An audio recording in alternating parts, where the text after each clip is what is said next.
Because you don't believe in self-axioms. That's the issue. What philosophers does, they try to scrutinize any. They try to scrutinize. I'm talking about certain philosophers, right? Philosophy is all about questions. Yeah, Even to the point. Wait. Even to the point where something that is obvious, you still want to question. This is my point earlier. How such do you exist? How such do you exist? No, let me read the Republic by Plato. In the Plato's Republic, Go on. Initially you're introduced and the question comes up about justice. What is justice?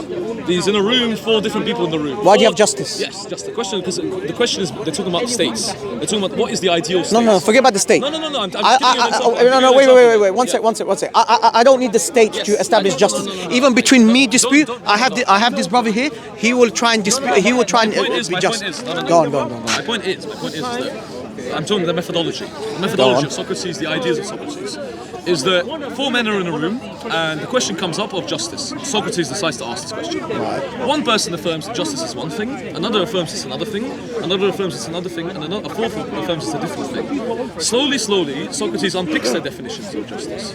And he finds negatives and he finds positives. Out of that, he constructs definitions. Yet, what he also says is paradoxical, because as much as he questions, he asserts. So as much as he asks a question about justice, he also says there's a fundamental truth.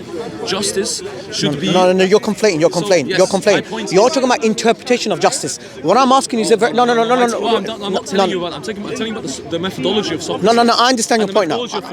I understand that. The philosophers constantly ask questions. This is the issue. There are fundamental axioms. Axioms do exist. But you still question the axioms. No, there are some Yes, you do. axioms. There are some, Yes, you do. You have to question them. But then, Yes, you do. But if you question them enough and they stand up... But do you question their existence? Yes. That's my point. This is all about... Do you know what philosophy does? Yes. What philosophy tells you, even if it's the most obvious thing that exists, they'll tell you, but how sure does it exist? No, man. That's what philosophy is. My point is that that's what philosophy is. You can create axioms that can stand up to questions. And this is my point of the benefits of existentialism. Essentialism preaches the idea that existence precedes essence. Us existing today, us having this fantastic debate. Yeah. How does that negate? How does it negate? How does it negate the existence of the Creator? Because it says that we don't need to ask those questions. Irrespective whether you think it's connected or not, how does that disprove the existence of the Creator? It doesn't disprove it. Right. Thank you. So let's stick to the existence of the Creator. No, but I don't believe in that. No. Why don't you believe? Why don't I believe? Because I have no reason to believe. If I say, for example, I don't believe in Santa, and then I ask you, why don't you believe in Santa? I say, because the trees, is made up of green. I say, what's the trees got to do with Santa? They're 2 different things. What I'm asking you is, why don't you believe in the existence of the Creator? I have no reason to. You have no reason to. You accept it. No, I have no reason. So what's the alternative? Because I have no reason. There's nothing I've been ever shown. Right. You don't need to do this phone proof. No. If, for example, and I'll have to, because analogies help. If, for example, if I try to prove someone that this phone exists, and he says he has no reason to say that I'm wrong, then by default, I've already proved there's the phone. So if you have no reason to reject there's the Creator, then by default, you accept it. No. Why not? I don't accept. Why not? I don't accept. I'm just saying that remaining in a state of questioning about something like your essence, being in a state of that, upholding an open mind. Wait. I'm saying this is my point. Upholding an open mind to the question of essence, because I don't believe that we know the answers to exactly where we came from. But yet that should not define us, and we don't need it to define our day-to-day life, and we don't need it to inform our day-to-day. We can leave it as an interesting philosophical question to ponder, but we don't need to offer fundamental truth because it makes no difference to us. Okay, I'll quote you a verse from the Quran that will difference to us. Allah says in the Quran in Surah Al-Insan. Allah says in Surah Al-Insan, Surah 76, Ayah 1. This is a very powerful argument. Allah says, was there not a period of time when humans were not worthy to be mentioned? Allah is asking you, you know what? At one point you were so insignificant, you were nothing. Then Allah says, Inna khalaqna al-insan min nutfatin amshad.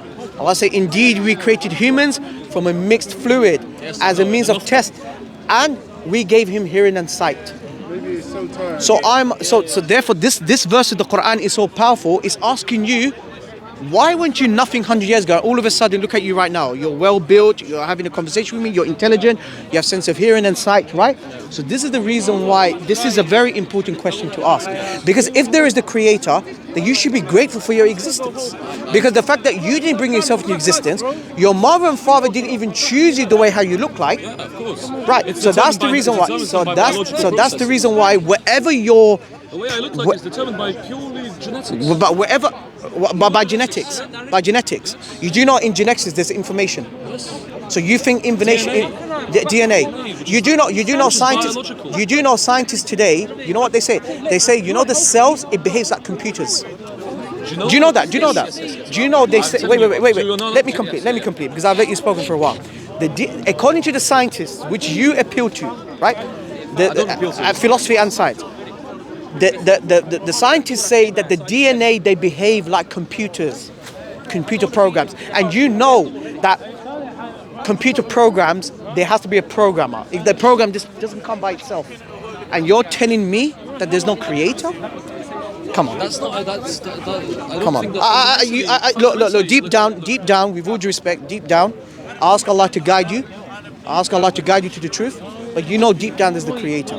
You know deep down there's the Creator. I don't need to know. I don't need to know. I need to.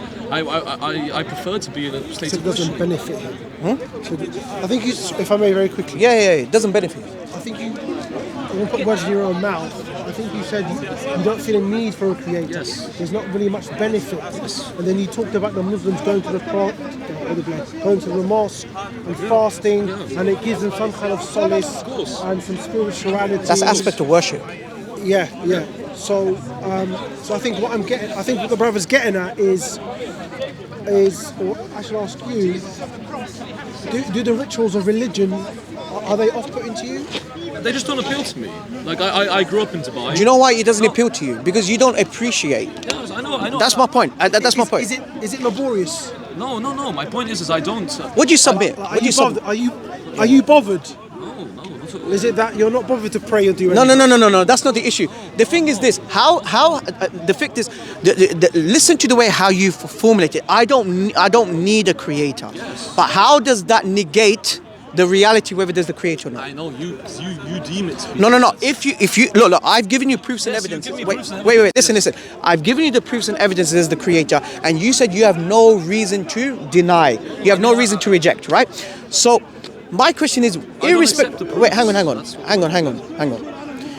If the fact that this is coming from your perspective, I don't need as a creator. The creator is not important in my life. That's got nothing to do.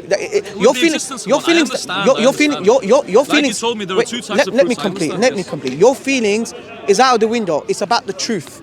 And if I provide you the truth that there is the creator, then you have to submit to him. No, I simply don't accept it as truth. No. don't You accept- said I don't accept what you're saying as no. truth. You said I don't need a creator in my life. Well, let me tell you this. Do you need your parents in your life? Yes. Did they feed you? Yes. Did they provide you? Yes. Imagine if I say I don't need a mother. Right, I'm not saying that. I don't. Yes. Right. That's- So now wouldn't you say that, look, there are religions out there that questions whether there's the creator or not. If there's the creator, I like must be all grateful. different religions have I different must interpretations. be grateful to him. I must be grateful to him. Because Yeah? that idea exists, but I don't believe in one. That's my point. If I say I don't need maths, wait, no. Look, listen. I don't need mathematics. I think this country now, I think Rishi Sunak made it compulsory up until 18 for mathematics, right? I don't care. The government said, I don't care if you need mathematics or not. You need mathematics, and mathematics is an important subject. It doesn't matter how you feel, okay? So I'm giving you objective proofs and evidence Can I is the tell you, creator. the way you interpret, the way your relationship to religion, I have my own relationship to philosophy. Philosophy is your God then. Philosophy, yes. Philosophy is your God. Yes, like I told you, existentialism. Do you know what Allah says in the Quran? You philosophers, I'm sorry to say, you philosophers always think that you made something extraordinary. You came your own inventions and creativity. I think you do, right?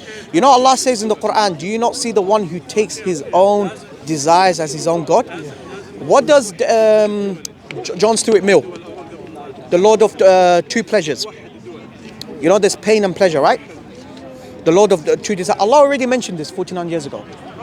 When you read the Quran, it is also a philosophy, but it gives you all the answers. That's the difference, right?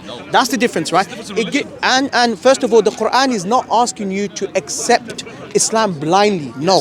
What Islam asks you is proofs and evidences, right? Why don't you question me? Why don't you question? And this is the reason why my part of journey, I was born as a Muslim. Yes, I know. But even at a young age, I used to question, why do I believe Islam is true? So what I did, I went through atheism, I went through Islam, Christianity, Judaism, Hinduism. And the only religion that connects my sound intellect with my natural inclination, with proofs and evidences, is Islam. I'm very happy. Yeah. That's why. That's the reason why many people choose that. Right. So that's my point. And this is my personal. I need to go. But Yeah. You thank need you to go. so much. Yeah. What's your name again? I forgot. Alexi. All right. If I offend you, I apologize. No. I just I need to go a bit. Yeah. I've been out all day, but Nah, it was thank you great very much. conversation. Cool, man. We'll talk. Like, you'll be here next week. God willing, inshallah. Yeah, inshallah. Okay, you. See, you do believe in God. You say inshallah.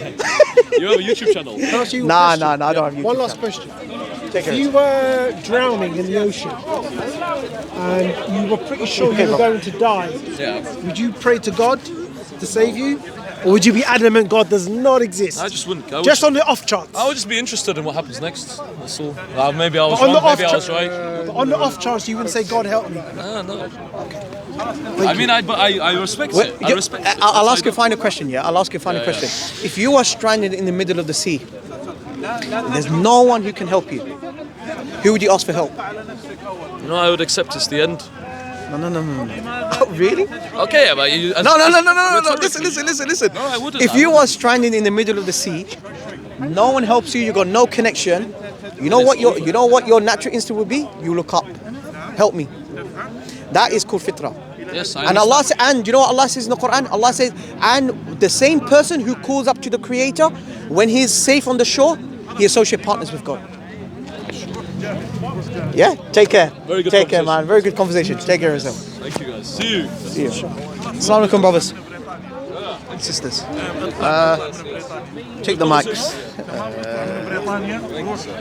Thank you. This is our,